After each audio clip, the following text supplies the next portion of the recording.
السلام عليكم ورحمة الله وبركاته. أنا محمد حامد شريف، مدرس أمراض القلب بجامعة طنطا، وهكلمكم النهاردة عن الكاردياك اوسكالتيشن. أول حاجة مفروض نعرفها إيه هي النقط اللي هحط عليها السماعة علشان أسمع الساوندز والميرمرز. في 5 بوينتس لازم أبقى أعرفهم، هما دول اللي أنا هقدر أسمع منهم الميرمرز والساوندز بتاعت الهارت. أول حاجة الأورتيك اريا، ودي موجودة على السكند رايت انتركوستال سبيس. البلمونري اريا موجودة على السكند ليفت انتركوستال سبيس just beside the sternum. الاربس بوينت او بيسموها السكند اورتيك اريا، دي موجوده على الثيرد ليفت انتركوستال سبيس برضو على ليفت ستيرنال بوردر. التراكاسبيد اريا موجوده في الفورث ليفت انتركوستال سبيس على ليفت لور ستيرنال بوردر. واخر حاجه الايبكس او الميترال اريا موجوده في الفيفث ليفت انتركوستال سبيس just inside الميد كلافيكولار لاين. الدياجرام اللي على السلايد دي يوضح لنا الخمسه بوينتس اللي هحط عليهم السماعه قبل ما ادي اي كومنت على الميرمرز والساوندز. اول حاجه هنسمعها ونعلق عليها هي الفيرست هارت ساوند، وعايز افكركم ايه اللي بيعمل الفيرست هارت ساوند. الفيرست هارت ساوند ده بيبقى نتيجه الكلوجر اوف ذا mitral and tricuspid valve. الميكانيزم بتاعت الساوند ايه اللي بينشئ الصوت، مش بس الفالف كلوجر او السلابنج اوف ذا ليفلتس، لا ضيف عليهم ان بعد ما الفالف بيتقفل اثناء الليفت ventricular contraction البلد مش بيعرف يعدي من الليفت فنتركل للليفت اتريوم عشان الفالف مقفول، بس بيعمل تنشن على الميترال ابريتس وبيعمل فايبريشن للهول ميترال ابريتس انكلودينج الكوردي تندين. ازاي هقدر افرق الفيرست هارت ساوند من السكند هارت ساوند؟ تقول ده سؤال سهل جدا، هو الفيرست جاي قبل السكند، ولكن اذا كان في significant تاكيكارديا زي في الاطفال بيسموه التيك تاك ريزم، اللي انا مش قادر احدد مين اللي قبل مين، هيكون التفرقه ان الفيرست هارت ساوند لونجر ان تايم، الاي في فالفز ليس توت مش مشدوده زي السيميليونر فالفز، فبتفايبريت لوقت طويل، ده بيخلي الفيرست هارت ساوند اطول. النقطه التانيه ان السكند هارت ساوند له هاير فريكونسي. اول حاجه هنعلق عليها هي الانتنستي بتاعت الساوند، هل هو نورمال فيرست هارت ساوند، ولا لاود صوته عالي، ولا ويك او مافلد صوته واطي. نسمع الاول نورمال هارت ساوندز عشان نعرف.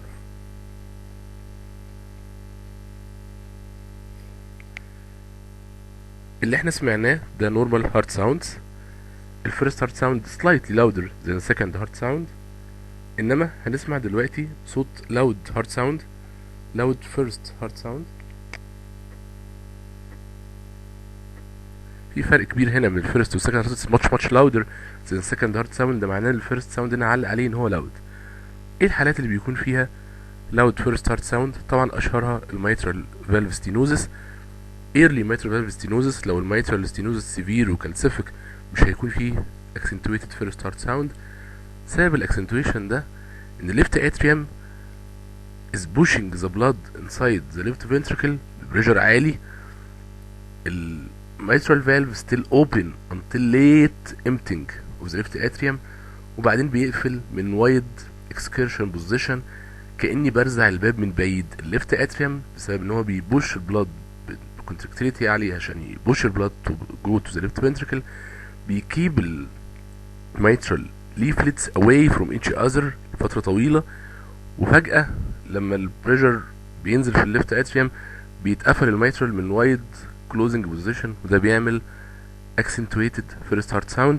ده بيكون في early stages of mitral stenosis، ولكن لما يبقى الفالف يبقى ليت وهكالسيفيك وفايبروزد، الليفلتس خلاص بقت قريبة من بعضها، اصلا مش بتبعد عن بعضها عشان تقفل من مكان بعيد وتعمل accentuated first heart sound.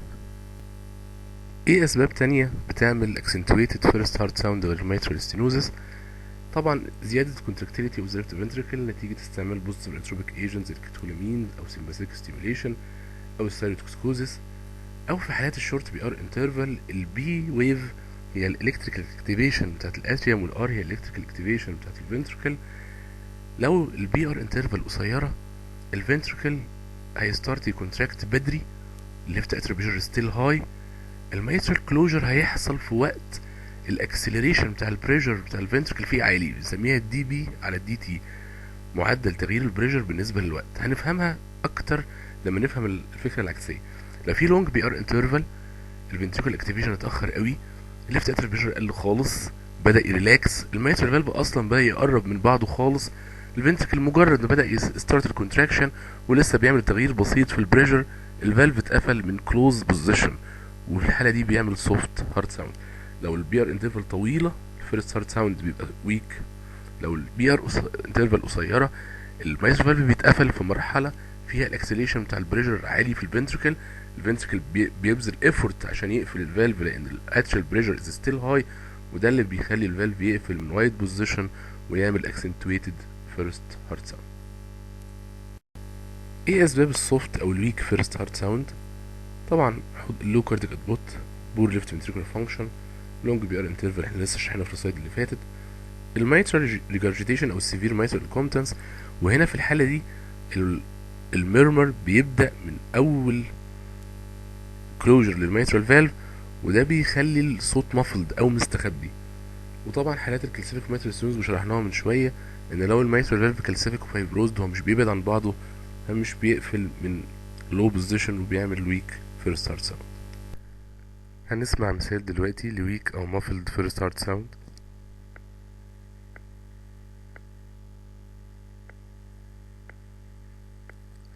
اللي مسموع بوضوح ده هو السكند، الفيرست تقريبا ويك او مش مسموع. في بعض الاحيان بيكون الفيرست هارت ساوند مسموع كانه سبليتد، بس في الحالة دي بيكون very minimal splitting، وده normal variant في normal subject. لما يكون الميترال والتراكاسبيد في فرق بينهم من 20 ل 30 ملي seconds، فبسمع الصوت minimally splitted. نسمع مثال لده.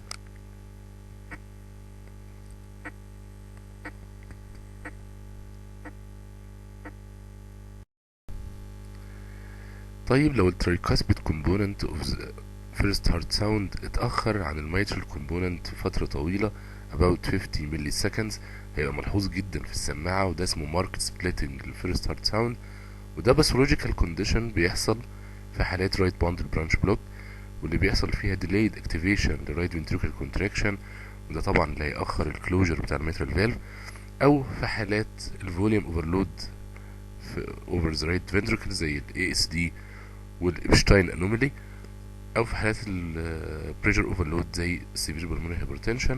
تعالوا نسمع مثال واضح ل markedly splitted first heart sound.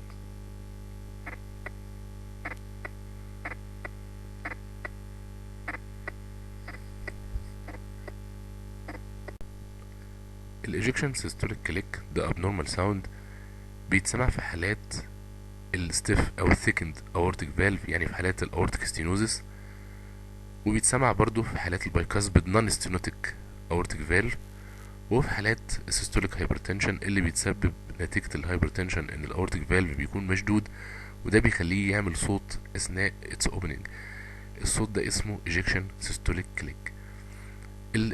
الصوت اللي انا هسمعه ده اللي هو الايجكشن سيستوليك كليك هيتسمع احسن حاجة عند الاورتيك اريا، توقيته هيكون بعد الميترال كلوجر بالايزومتريك كونتراكشن فيس، يعني هيحصل بعد الميترال كلوجر بتقريبا من 40 ل 60 ملي سكند.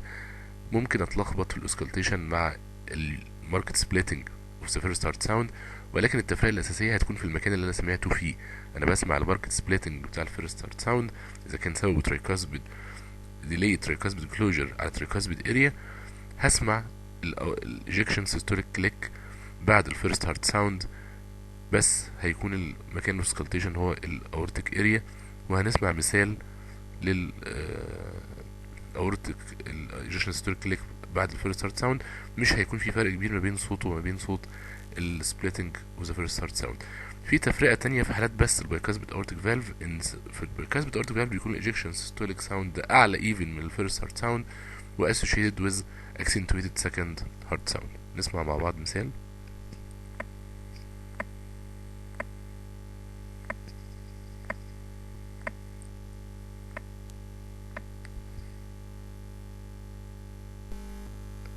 فورس هارت ساوند ده واحد تاني من الديفرنشال دياجنوزز بتاع السبليتد فيرست هارت ساوند، لان الفورس هارت ساوند بيحصل على طول قبل الفيرست هارت ساوند اثناء الاتريال كونتراكشن، توقيته في الكاردياك سايكل اثناء الاتريال كونتراكشن. طبعا الصوت هنا مش نتيجة الكونتراكشن بتاع الاتريوم، ولكن نتيجة ان الفنتركل بيكون ستيف، فالبلاد الاجكتد في الستيف ليفت فنتركل ده بيعمل ساوند اللي هو الفورس هارت ساوند.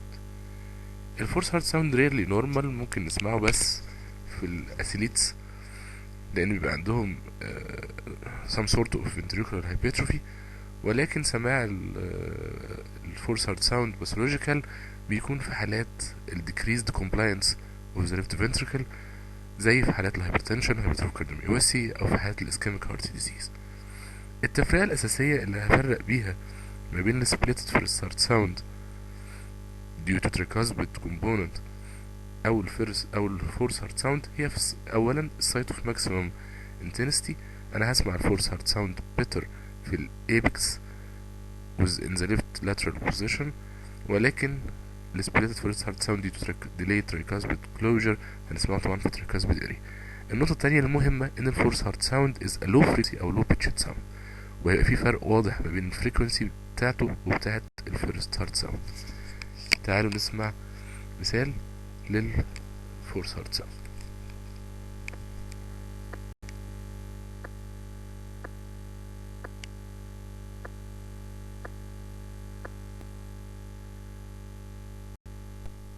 نقطة تانية مهمة في الفورس هارت ساوند انه هو بيتسمع احسن بالبيل بتاع الديافرام، وده لانه لو بيتشد او لو فريكونسي ساوند.